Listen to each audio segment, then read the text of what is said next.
Number one అంటారు. అసలైన number one Guru Kashi university. పేరు ఎస్కేఎన్. ఏం లేదండి, ప్రస్తుతం ఇదేదో మాదేదో గ్రూపిజం అదేం లేదండి. ఇక్కడ మాకు మాట్లాడటానికి పదాలు ఉన్నాయి తప్ప, పదాలు వాటిని వ్యక్తం చేసే పెదాలు ఉన్నాయి తప్ప పదవులు ఏం లేవు. ప్రస్తుతం ఉన్న పరిస్థితుల్లో ఒక నిర్మాత ఎంత దయనీయ స్థితిలో ఉన్నాడో, అంటే అందరూ కూడా రైట్స్ గురించి మాట్లాడుతున్నారు కానీ రెస్పాన్సిబిలిటీ గురించి ఎవరో మాట్లాడట్లేదు.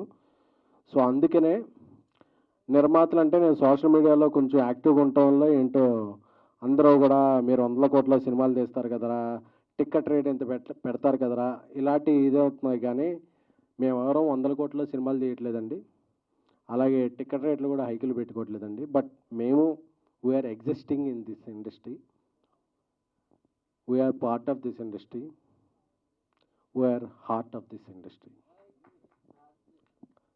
అంటే ఇయర్లీ 250 ఫిలిమ్స్ వస్తే 200 films small to mid films అండి. అవే ఇండస్ట్రీకి బ్రీతింగ్. సో నేను చూస్తున్నానండి, ఇప్పుడు ఒక ఇండస్ట్రీలో విపత్కర పరిస్థితి ఉంది. అందరూ కూడా తమ రైట్స్ గురించి మాట్లాడుతున్నారు, మేము మాత్రం మన రెస్పాన్సిబిలిటీస్ గురించి కూడా మాట్లాడితే బాగుంటుందని ఈ సమావేశం ఏర్పాటు చేశాం. కానీ ఇందులో మేమెవరో పెద్ద కాదు చిన్న కాదు, వేరే గ్రూప్ ఆఫ్ రైజింగ్ ప్రొడ్యూసర్స్. అందుకని మీడియా అందరినీ ఇక్కడికి వచ్చిన, ఎందుకంటే ఒక రెండవ ప్రపంచ యుద్ధంలో కూడా ఒక బుల్లెట్ని ఎదుర్కొని కవరేజ్ చేసింది ఒక మీడియా మాత్రమే.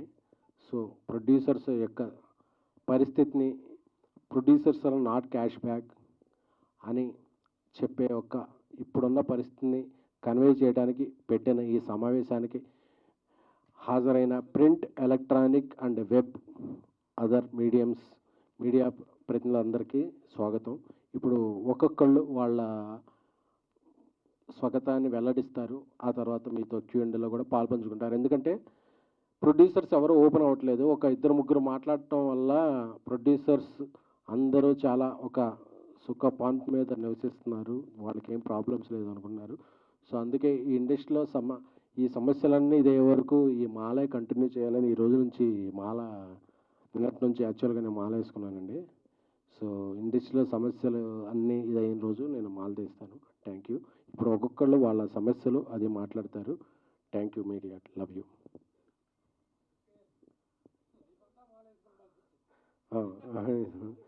ఇక అంటే ప్రొడ్యూసర్గా ఉన్నప్పుడు నెత్తి మీద రుమాలు లేకపోతే మాలే వేసుకోవాల్సిన పరిస్థితి ఉందండి. Thank you. మీరు స్టార్ట్ చేసింది. హాయ్ అండి, ఈరోజు మీడియా ఈ ప్రెస్ మీట్కి వచ్చిన మీడియా అందరికీ థ్యాంక్ యూ. 30% ఒకేసారి పెంచడం అనేది ప్రొడ్యూసర్లందరికీ చాలా కష్టమైన పని. మొన్న కొంతమంది 30% ఒకేసారి పెంచడం అనేది ప్రొడ్యూసర్లందరికీ ఇబ్బందిగా పరిస్థితి. ప్లస్ ఇంకో పాయింట్, ఏ రోజు వేతనాలు ఆ రోజు ఇవ్వాలని అందరూ అడుగుతున్నారు. ఇక్కడ ప్రొడ్యూసర్లు అందరూ హ్యాపీగా ఉన్నారా లేరా అని గుండె మీద చేసుకొని చెప్పమంటే ఎవరూ హ్యాపీగా లేవు. ఒక సినిమా హిందీ డబ్బింగ్ కొనుక్కుంటే సినిమా ఆడలేదని రిలీజ్ తర్వాత 50 లక్షలు ఆపేస్తున్నాడు. ఓటీటీ రిలీజ్ తర్వాత 50%, 1 month అని అగ్రిమెంట్ ఉంటుంది, 4 నెలల తర్వాత ఇస్తున్నాడు. మేము కూడా డబ్బుల కోసం వెయిట్ చేస్తున్నాం ఇక్కడ, కానీ మేము వెయిట్ చేయం, ఏ రోజుకి ఆ రోజు ఇవ్వాలనేది మాత్రం చాలా ఇబ్బందిగా పరిస్థితి. ఇంకొకటి, నాదే ఒక సినిమా లాస్ట్ ఇయర్ సెట్లో 250 మంది జూనియర్లు ఉన్నారు, అక్కడ కరెక్ట్గా కార్డు ఉన్న వాళ్ళు 50 మంది లేరు. మిగతా వాళ్ళు ఎవరు? మరి యూనియన్ ఏం చేస్తుంది? ఏమి చేయట్లా, కాముగా ఉంటున్నారు. ఇది కూడా ఒక రకమైన మోసమే. నాన్ మెంబర్స్కి ఇస్తుంది ఒక రేటు, మెంబర్స్కి ఇస్తుంది ఒక రేటు, మరి ఆ డబ్బులు ఎక్కడికి వెళ్తున్నాయి? ఇది అందరూ ప్రతి ప్రొడ్యూసర్ వాళ్ళ ఎక్స్పీరియన్స్లో జరిగింది తప్పులే, ఇవి మోసం అని నేను అంటలేదు, ఇవన్నీ బయట పెట్టాలి. అండ్ ఈ షూటింగ్లు ఆపటం వల్ల, నాది ఒక సినిమా రిలీజ్ ఉంది దీపావళికి, షూటింగ్ ఆపి కూర్చున్నాం, ఇది కరెక్ట్ కాదు. వయా మీడియాగా అంతా మాట్లాడుకొని అందరూ ఒక దాని మీదకి వచ్చి సపోర్ట్ చేయాలి. చిన్న సినిమా బతికితేనే థియేటర్లు ఉంటాయి. పెద్ద సినిమాలు ఇప్పుడు ఎస్కెన్ గారు చెప్పినట్టు సంవత్సరానికి 50 ఉంటాం, 50 కూడా ఉండవు. దానికి మీడియా వాళ్ళు అందరూ సపోర్ట్ చేసి ఈ సమస్యను తొందరగా సాల్వ్ చేయాలని కోరుకుంటాను. Thank you.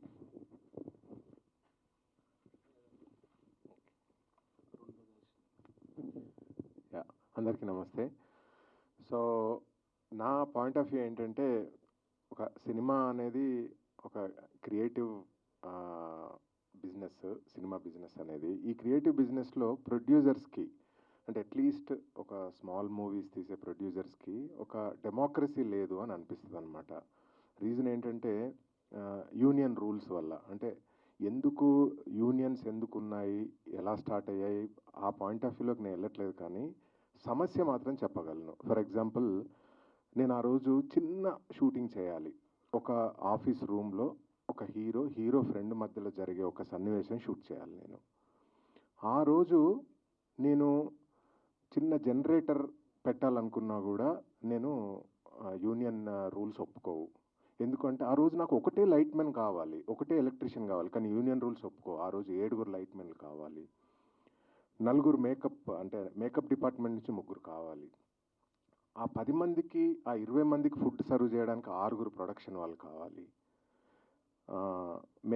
కాస్ట్యూమ్ డిపార్ట్మెంట్, నాకు ఆ హీరోయిన్ చొక్కాలు ఇస్త్రీ చేయడానికి నా అసిస్టెంట్ డైరెక్టర్ చేసుకొని రాగలడు ఆ రోజు. కానీ నేను యూనియన్ రూల్స్ ప్రకారంగా నేను ఒక కాస్ట్యూమర్ను, వాళ్ళ అసిస్టెంటు, బట్టలు ఉతకడానికి ఒకరు, ఇస్త్రీ చేయడానికి ఒకరు, 4 పెట్టుకోవాలి. సో ఆ రోజు ఆ రూమ్లో ఒక చిన్న సీన్, ఒక హీరో ఫ్రెండ్ మధ్యలో తీసే ఒక చిన్న సీన్కి 80 మంది పనిచేస్తుంటారు అక్కడ. మీరు ఒక్కసారి వచ్చి చూడండి. అక్కడ ఎగ్జాక్ట్గా పనిచేసేది ఆ 4-5, ఒక 10 మంది ఉంటే, చుట్టుపక్కల మొత్తం ఒక 80 మంది ఉంటారు అనమాట. నేను ఒక కాలనీలో, ఒక చిన్న ప్లేస్లో, నా కెమెరా పట్టుకొని, లేకపోతే నేను ఒక చిన్న షూట్ చేసుకోవడానికి నాకు 80 మెంబర్స్ ఎందుకు? ఆ బరువు నేను ఒక చిన్న నిర్మాతగా నేను ఎందుకు భరించాలి? Someone has to address this. So same thing, ఇప్పుడు ఒక డిఓపి రమ్మంటే డిఓపి అంటాడు నాకు 4 అసిస్టెంట్లు కావాలంటాడు. సో ఇలా అంటే you talk about any craft, వాళ్ళకు రూల్స్ ఉంటాయి. సో ఇవన్నీ కూడా నిర్మాతలకు చాలా భారం అయిపోతుంది. అండ్ ఆల్సో సరే, I'm not going to talk about business కానీ 30% హైక్ కానీ వీటి గురించి నేను యాజ్ అ పర్సనల్గా నేను మాట్లాడాలనుకోవట్లేదు. బట్ మై పాయింట్ ఈజ్, నేను ఎందుకు బైండ్ అయి ఉండాలి యూనియన్ రూల్స్ ప్రకారంగా అంట. నాకంటూ నా ప్రొడ్యూసర్ యూనియన్ ఏం చేస్తుంది? ఇవన్నీ why we're not talking about this as a small ప్రొడ్యూసర్స్గా మనం ఎందుకు సఫర్ అవ్వాలి? నేను ఎందుకు సఫర్ అవ్వాలి? నేను ఒక చిన్న art form, I want to make a movie with 50 lakhs అండి. నా కథ నేను 50 లక్షలలో చెప్పాలనుకుంటే చెప్పలేకపోతున్నా, 2 crores అవుతుంది. సో దీన్ని ఎవరు అడ్రస్ చేస్తారు అనేది నా పాయింట్. నేను యాజ్ అ క్రియేటివ్ పర్సన్గా నేను ఈ యూనియన్ రూల్స్ ప్రకారంగా నేను ఎందుకు అబైడ్ అయ్యి ఉండాలి? యూనియన్ రూల్స్ ఏంటి? నా నెత్తి మీద ఇంతమందిని ఎందుకు రుద్దుతున్నారు అనేది నా question. So I hope these points will be addressed. So before we talk about 30% hike, వీటన్నిటికంటే ముందు అసలు నిర్మాత నెత్తి మీద ఇంతమందిని ఎందుకు రుద్దుతున్నారు అనేది ఒక question mark. Yeah, thank you.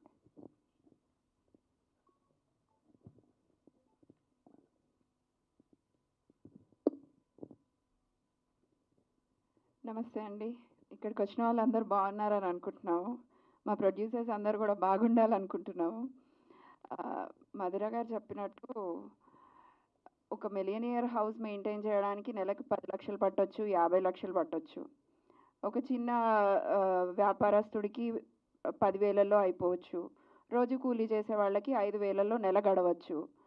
ఎవరికి తగ్గట్టు వాళ్ళు వాళ్ళ సంసారాన్ని చక్కదిద్దుకుంటున్నప్పుడు ఒక సినిమా చేయాలనుకుంటున్న ప్రొడ్యూసర్ మాత్రం వాళ్ళకి నచ్చినట్టు ఎందుకు చేసుకోకూడదండి?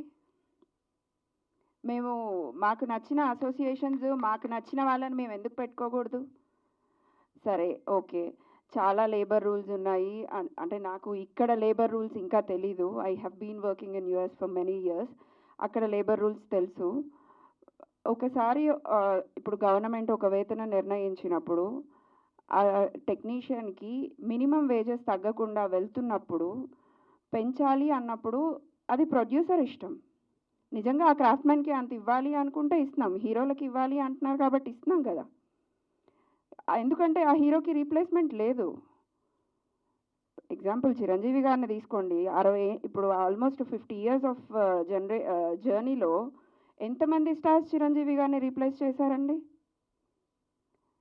బట్ టెక్నీషియన్ వేలల్లో, లక్షల్లో ఉన్నారు. Why can't we? And employment create చేస్తున్నాం కదా. మేమేం వాళ్ళ దగ్గర నుంచి ఏం లాక్కోవట్లేదు కదా. వాళ్ళు అన్నది If he's really talented, worth it, they'll definitely get it. Why do they need to fight for it? And అసలే పైసలు ఇవ్వకుండా పని చేయమని అడిగితే తప్పు, కానీ ఇస్తున్న వేతనాల్ని ఇప్పుడున్న పరిస్థితుల్లో ఇంటర్నేషనల్గా ఎకానమీ క్రైసిస్లో ఉందండి. Any country you take, US, London, any other country you take, it's an economic crisis. India ఇప్పుడు ప్రస్తుతానికి మన తెలుగు రాష్ట్రాల్లో చూసుకుంటే ఏ వ్యాపారం బాగుందండి? రియల్ ఎస్టేట్కి ఎవరికైనా సేల్స్ ఉన్నాయా? ఇంకా వేరే ఏ ఇండస్ట్రీలో అయినా, ఈవెన్ ఐటీ తీసుకోండి, ఎన్ని ఐటీ కంపెనీస్ బాగున్నాయి? ఐటీ కంపెనీస్లో 30%, 50% శాలరీస్ కట్ చేసినా ఇంకా వర్క్ చేస్తున్నారు. Because there is a hope. మళ్ళీ నెక్స్ట్ టైం బాగుపడితే, ఇండస్ట్రీ బాగుపడితే వాళ్ళకి మళ్ళీ శాలరీస్ పెరుగుతాయి, ప్రమోషన్స్ వస్తాయి అని.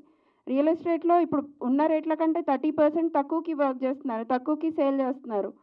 ఎందుకండి? పరిస్థితులు బాగాలేనప్పుడు అందరూ దానికి అనుగుణంగా వెళ్ళిపోతేనే ఆ సంస్థలు, వ్యాపారాలు, సామాజికంగా అందరూ బాగుంటారు. ఇదేదీ లేకుండా ఒక్క ప్రొడ్యూసర్ లాస్ట్ 2 yearsలో hundreds of crores income make చేసింది చూపించండి. Will show all the books. I'm ready to show my books. 100 crores, more than 10 crores profits చేసిన ప్రొడ్యూసర్ని ఒక్కరిని చూపించండి.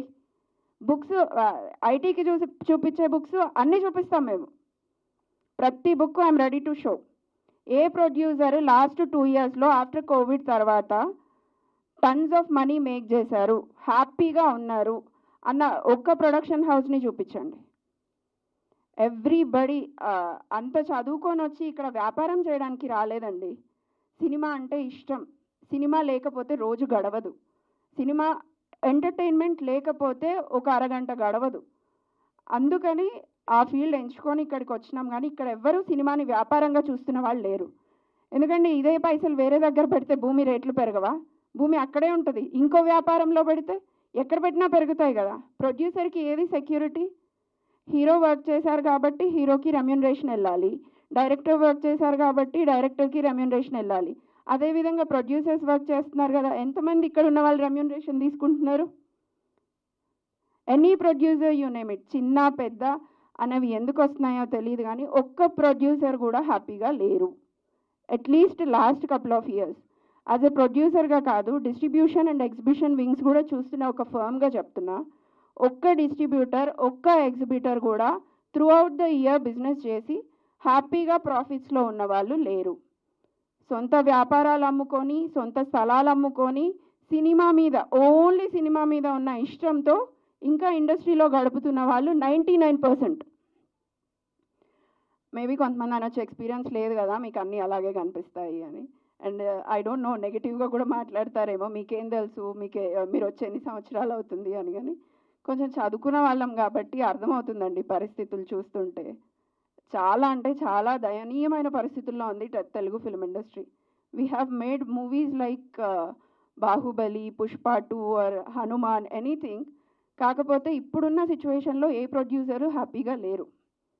అది మా అందరికంటే ఎక్కువగా మా కార్మికులకు తెలుసు.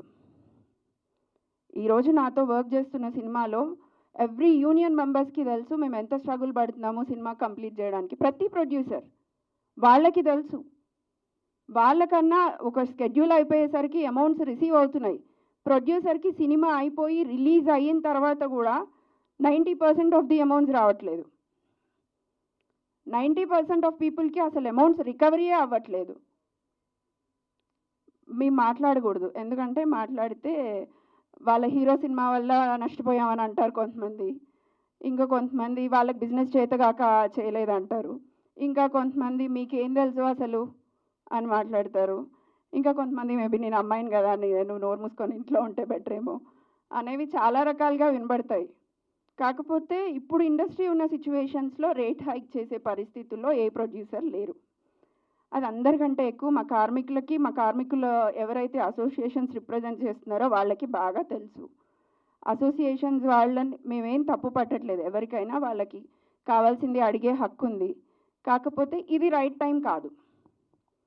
ప్రొడ్యూసర్స్ అందరము ఏకధాటిగా ఒకసారి ఎప్పుడైతే వాళ్ళకే తెలుస్తుంది కదా, ఈ సంవత్సరంలో ఎన్ని హిట్ మూవీస్ వచ్చాయండి. సో ఇటువంటి పరిస్థితుల్లో మేము వాళ్ళని కాదు అనడానికి కూడా మా దగ్గర స్ట్రాంగ్ రీజన్స్ ఉన్నాయి కాబట్టే కదా చేయలేకపోతున్నాము. ఎప్పుడైతే సిచ్యువేషన్ సినిమా ఇండస్ట్రీ బాగుపడుతుందో డెఫినెట్గా we all there to accommodate there whatever they are asking. వాళ్ళకి ఎప్పుడు ఏది కావాలన్నా చూసుకుంటూనే వస్తున్నారు ప్రొడ్యూసర్స్ అందరూ. కోవిడ్ లాంటి సిచ్యువేషన్స్లో కూడా ప్రైస్ హైక్ అడిగితే చేసాము కాదనకుండా. అప్పుడు యూనియన్స్ అందరికీ అడిగినట్టుగా ఇచ్చేసాం. ఇప్పుడు ఇవ్వలేని పరిస్థితులు ఉన్నప్పుడు వాళ్ళు కూడా అర్థం చేసుకొని సపోర్ట్ చేయాల్సిన టైం ఇది. ఇక్కడ ఎవరు ఎక్కువ ఎవరు తక్కువ అన్నది పక్కకు పెడితే 24 క్రాఫ్ట్స్తో పాటు అందరం కలిసి వర్క్ చేస్తేనే ఈ ఇష్యూ రిజాల్వ్ అవుతుంది. ఐ డోంట్ నో ఎవ్రీబడి, ప్రతి ఒక్కరూ అర్థం చేసుకొని దీన్ని ఎంత తొందరగా వీలైతే అంత తొందరగా రిజాల్వ్ చేస్తారని కోరుకుంటున్నాను. Thank you. మేడం, ఇండియా గర్వించదగిన సినిమా తీసిన హనుమాన్ ప్రొడ్యూసర్ చైతన్య గారు, అలాగే వంశీ గారిని కూడా మాట్లాడాల్సిందిగా కోరుకుంటున్నాను. ముందుగా ఇక్కడికి విచ్చేసిన మీడియా మిత్రులందరికీ ధన్యవాదాలండి. అంటే సినిమా ఇండస్ట్రీ పరిస్థితి ఏం బాగాలేదు. ఇండస్ట్రీ బాగాలేదు అంటే ముందుగా ఇక్కడ ఎఫెక్ట్ అవుతుంది ఎవరు అంటే ఒక కార్మికుడు. ప్రధాన కార్మికుడు ఎవరంటే ఒక ప్రొడ్యూసరే ప్రధాన కార్మికుడు. కార్మికుల్లో కల్లా ముందు మాకేమన్నా కష్టం వచ్చిందంటే వాళ్ళు ఎవరన్నా వచ్చి మా దగ్గరికి ఇదిగో మాకు ఈ కష్టం వచ్చిందని చెప్పుకుంటున్నారు, కానీ మేము వెళ్ళి ఎవరికి చెప్పుకోవాలో మాకు అగమ్యగోచరంగా ఉన్న పరిస్థితులు ఏర్పడ్డాయి. అంటే ఇప్పుడు చాలామంది ఇప్పుడు సినిమాలు చిన్న చిన్న సినిమాలు తీసి ఇట్లా ఈ సినిమా ఏం చేయాలి, మాకు ఏదైనా హెల్ప్ చేయండి, మాకు ఏదైనా రిలీజ్ చేయండి అని కూడా మా దగ్గర తీసుకొస్తూ ఉంటారు. అక్కడ ప్రాబ్లం ఏమవుతుందంటే సినిమా చాలా బాగుంటుంది, కానీ అక్కడ వాళ్ళు స్పెండ్ చేసిన అమౌంట్ ఏదైతే ఉంటుందో ఆ అమౌంట్కి మనకి మార్కెట్కి అసలు ఎక్కడ పొంతన ఉండట్లేదు. సో వాళ్ళు ఒక 3 కోట్లలో అవ్వాల్సిన సినిమాని 6 కోట్లు అయిందని తీసుకొచ్చి మా చేతుల్లో పెడితే డిస్ట్రిబ్యూషన్ సెగ్మెంట్ పరంగాను అది వర్కౌట్ అవ్వట్లేదు, థియేటర్స్లోనూ అది వర్కౌట్ అవ్వట్లేదు. సో ఇది not just about producers also, అంటే ఇది ఒక క్యాస్కేడింగ్ ఎఫెక్ట్ లాగా అందరికీ ఎఫెక్ట్ అవుతున్న పరిస్థితి ఇవాళ ఏర్పడింది. ఇవాళ 1 కోటి రూపాయలు 2 కోట్లు అవ్వాల్సిన సినిమాలు 7, 8 కోట్లు 12 కోట్లు 14 కోట్లకి వెళ్ళిపోతుందంటే ఆగట్లేదంటే మనం అర్థం చేసుకోవాల్సింది ప్రధానంగా ముందు మనం ఇలాంటి కాస్ట్ కంట్రోల్ చేసుకుంటూ వెళ్తేనే మనం ముందుకెళ్ళే పరిస్థితి ఉంది. సో అంటే ప్రొడ్యూసర్ అనేవాడు ఒక తండ్రి లాంటి వాడు. ఒక తండ్రికి ఒక కష్టం వస్తే పిల్లలు నిలబడాల్సిన పరిస్థితి, కానీ వాళ్ళ పిల్లలే అటువంటి పిల్లల స్థానంలో ఉన్న వాళ్ళందరూ కూడా మీరు పోయినా పర్లేదు మేము మాత్రమే ఇక్కడ ఉండాలి అనే పరిస్థితి తీసుకొస్తే అది ఏమాత్రం సమంజసం కాదు.